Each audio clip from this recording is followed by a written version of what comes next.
தீத்து ராயன் என சொல்லப்படுகிறதான ஒரு ராயனுடைய தலைமையின் கீழ், தீத்து ராயன் என சொல்லப்படுகிற ஒரு ராயனுடைய தலைமையின் கீழ் ரோம படையானது எருசலேம் நகரத்துக்குள்ளே பிரவேசித்து நகரத்தையும் எருசலேம் தேவாலயத்தையும் அழித்து போட்டது என்று பார்க்கிறோம். மசாடா என சொல்லப்படுகிற கடைசி கோட்டையும் விழுந்து போனதாக ஜோசபஸ் என்கிறதான சரித்திர ஆராய்ச்சியாளர் நமக்கு அறிவிக்கிறார். ஜோசபஸ் என்பவர் ஆராய்ச்சியாளர்கள் எல்லோராலும் அங்கீகரிக்கப்பட்டதான ஒருவர். அவர் தேவ மனுஷன் அல்ல, அவர் உலக பிரகாரமான ஒரு மனிதர். அவர் உலக பிரகாரமான ஆராய்ச்சிகளை மேற்கொண்டு பல சரித்திர உண்மைகளை வெளியே கொண்டு வந்தவர். அவர் சொல்லுகிறார், மசாடா கோட்டை தான் கடைசியாக ரோமர்களால் தீத்து ராயன் தலைமையின் கீழ் உடைக்கப்பட்டதாக அவர் சொல்லுகிறார். இந்த கிபி 70 ரோமர்கள் வரப்போகிற பிரபுவின் ஜனங்கள் என்று சொன்னால், வரப்போகிற பிரபு என்பது அந்தி கிறிஸ்துவை குறிக்கும். வரப்போகிற பிரபு அந்தி கிறிஸ்துவின் ஜனங்கள் ரோமர்கள் என்று சொன்னால், ரோமர்களுடைய தலைவன் ரோமனாகத்தான் இருக்க வேண்டும். இது உலகத்திலே பார்க்கக்கூடியதான ஒரு உண்மை.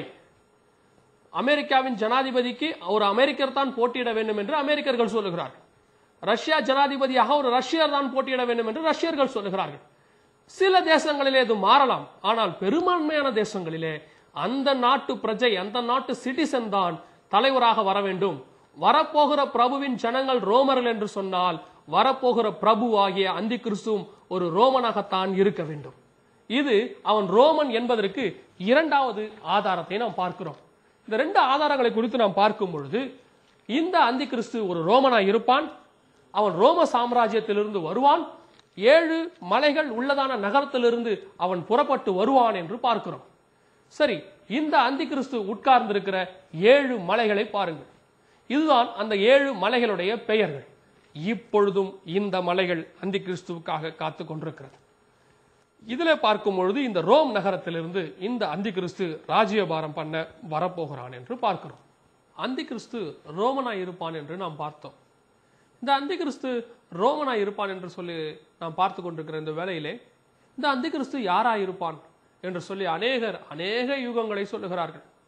ஒரு சிலர் என்னிடத்தில் விதமாய் சொன்னார்கள், கண்டிப்பாய் அந்தி கிறிஸ்து யூதாஸ் காரியத் தான் பிரதர் என்று சொன்னார்கள்.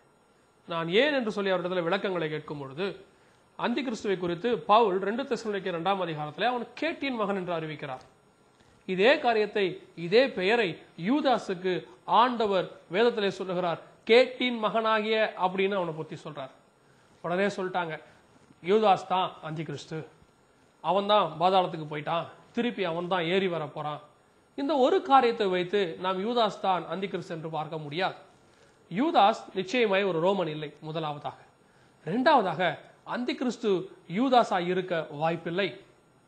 யூதாஸ் ஒரு யூத குலத்தை சேர்ந்தவன், அவன் இஸ்ரவேல் வம்சத்தை சேர்ந்தவன், ரோமர்களுக்கு எதிராக செயல்பட்டவன், அவன் ரோமர்களுக்கு கையில் இருந்து இஸ்ரவேல் ஜனங்கள் விடுதலை ஆக வேண்டும் என்று போரிட்டதான ஒரு தீவிரவாத குழுவை சேர்ந்தவன் என்று வேதவசனம் சொல்லுகிறது. அப்படிப்பட்டவன் தான் மனம் திரும்பி ஆண்டவரிடத்தில் வந்து சேர்ந்தான் என்று வேத வல்லுநர்கள் சொல்லுகிறார்கள். அப்படி என்று சொன்னால் யூதாசும் இல்லை. இரண்டாவதாக இது யாராய் இருக்கும் என்று சொல்லி பார்க்கும் பொழுது, அநேகருடைய எண்ணங்களிலே ஓடுகிறதான இன்னொருவர் ஜூலியஸ் சீசர். இவர் ரோம சாம்ராஜ்யத்தை ஸ்தாபித்தவர், உருவாக்கினவர். கிமு 164 இவர் ரோம சாம்ராஜ்யத்தை உருவாக்கினவர் என்று பார்க்கிறோம்.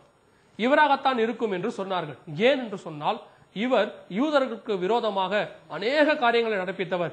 இவர் ரோமன், நிச்சயமாக இவர்தான் என்று சொன்னார்கள். நிச்சயமாக ஜூலியஸ் சீசர் நிச்சயமாக